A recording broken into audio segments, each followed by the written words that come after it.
O vice-líder do Partido Verde na Câmara, deputado Roberto de Lucena, de São Paulo, apresentou um projeto de decreto legislativo que impede a aplicação da decisão do Supremo Tribunal Federal sobre o aborto de bebês anencéfalos. A argumentação dos autores da ação que resultou na decisão do Supremo foi a de que a anencefalia corresponde a uma má formação fetal incompatível com a vida extrauterina, que caracterizaria uma gravidez de risco, constituindo a antecipação do parto a única indicação terapêutica. Mas o deputado, em sentido contrário, afirma que não se pode ficar de braços cruzados assistindo a que inocentes tenham suas vidas ceifadas por uma decisão equivocada. O deputado está aqui com a gente. Nosso programa é retransmitido pela Rádio Câmara. Deputado, o senhor acredita na possibilidade desse projeto de decreto ser aprovado, uma vez que algumas pesquisas indicam que a ampla maioria da casa seria favorável ao aborto de anencéfalos? Eu acredito na possibilidade de que ele seja acolhido pela mesa e levado a plenário nós tenhamos condições de, com os argumentos, convencer os nossos pares a rever, inclusive, as suas posições. Penso que temos condições de aprovarmos essa proposta e temos argumentos fortes nessa direção. Que argumentos seriam esses? Em primeiro lugar, nós temos uma grande preocupação. Nós estamos tratando hoje da eliminação de indesejáveis.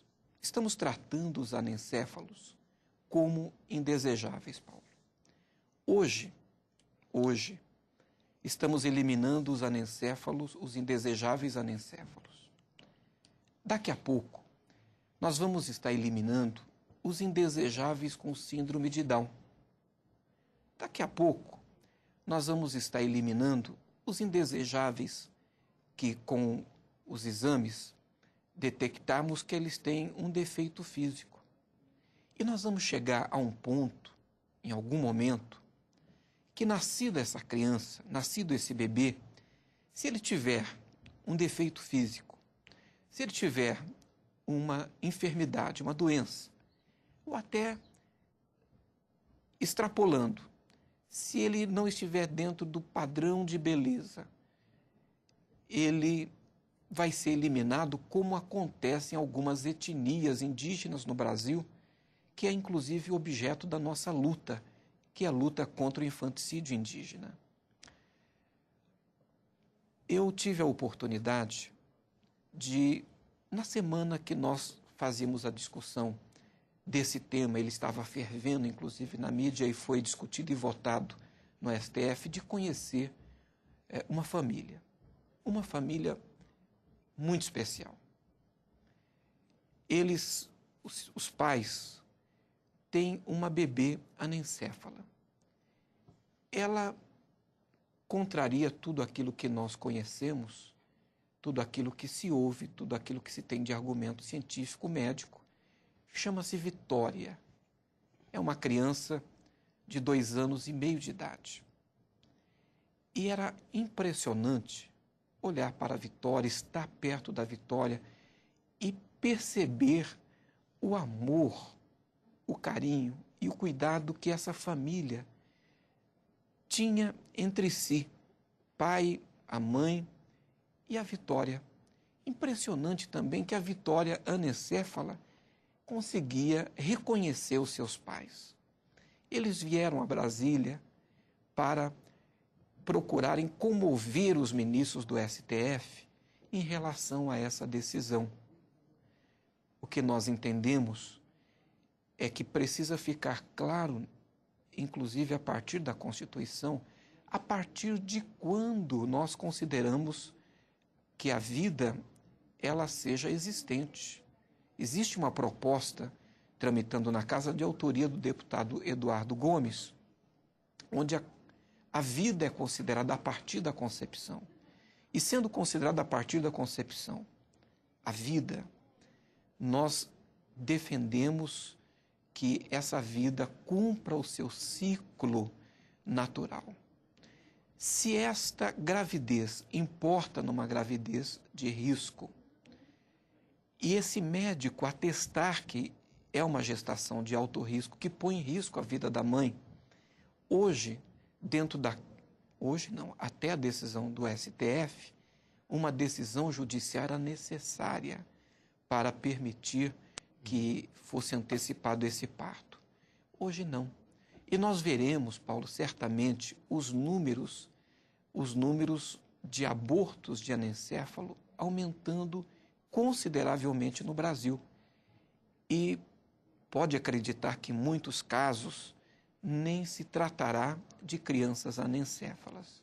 Nós estamos, portanto, fazendo uma defesa da vida, fazendo uma defesa daquela criança que, como dissemos no texto da nossa proposta, é uma criança inocente, que não pode se defender e que precisa que nós nos levantemos e que esta casa, o Congresso Nacional, que deve ter como a sua premissa fundamental a defesa da vida, como direito fundamental e universal, se levante e defenda e se posicione em seu favor.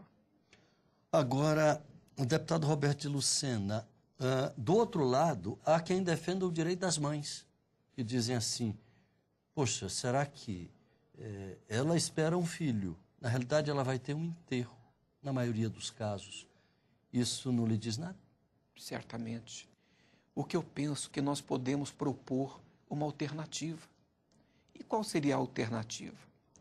De que se permita a antecipação do parto, no caso daquela mãe que não se sente em condições psicológicas, espirituais, emocionais, de levar até o fim a sua gestação. Aí seria uma alteração, o senhor pretende o quê? Fazer uma alteração na decisão do Supremo? Perfeitamente. O senhor podia explicar melhor? Inicialmente, nós pretendemos derrubar a decisão do Supremo e haveremos certamente de conseguir, sensibilizando os nossos colegas aqui no Congresso, na Câmara dos Deputados. Agora, em seguida a isso, essa é uma discussão que já temos no Congresso Nacional há muito tempo. E ela não chegou a um termo porque não existe ainda consenso. Precisamos trazer novamente essa discussão. Precisamos debater isso na casa. Precisamos discutir isso com a sociedade. O lugar do debate é aqui. O que nós temos aí é uma invasão de competência, onde, mais uma vez, a nossa Suprema Corte invade a competência do Legislativo e ela legisla em lugar do Congresso Nacional. E, em seguida, a esse primeiro momento, que é derrubar essa decisão do Supremo, nós propomos essas alternativas. Além do que... Como é que seria essa alternativa? Porque eu não entendi, não ficou muito claro. Só para o telespectador entender claramente como é que... De que esse parto seja antecipado. De que esta criança... Então, a autorização para a antecipação do parto, o aborto, seria mantida. A autorização seria mantida. Mas em que circunstâncias? Essa criança, a partir do 5º, 6º mês, essa criança possa ter o parto antecipado, ela seja conduzida em uma incubadora e a vida possa cumprir o seu ciclo. Agora, por outro lado, nós precisamos também trazer uma outra reflexão à casa, que no passado já foi feita e encontrou forte resistência. De onde vem, em grande escala, a má formação, de onde decorre a má formação desse feto? Da falta do ácido fólico. Nós precisamos discutir, aprovar iniciativas nessa casa que ministrem às crianças, à mulher, durante toda a sua vida, desde a infância, o ácido fólico nas refeições. Ele é presente em alguma fruta, em alguma substância, ou é só por meios químicos? Ele pode estar presente no açúcar, por exemplo, ele pode estar presente na farinha. Seria adicionado, exatamente. Como é adicionado o cloro à água, como é adicionado exatamente. Então, o iodo ao sal, seria alguma coisa por aí? Nós poderíamos ter, de maneira preventiva, um plano de ministração do ácido fólico desde a infância, para que no futuro nós reduzíssemos em muito o risco desse tipo de situação. Deputado, muito obrigado pela sua participação. Vamos acompanhar aí para ver qual vai ser o destino do PDC. Perfeitamente. Que, embora seja, não é projeto de decreto legislativo, tem a sigla PDC. Nós fizemos a apresentação dessa proposta, assinaram conosco o deputado João Campos, o deputado Salvador Zimbaldi.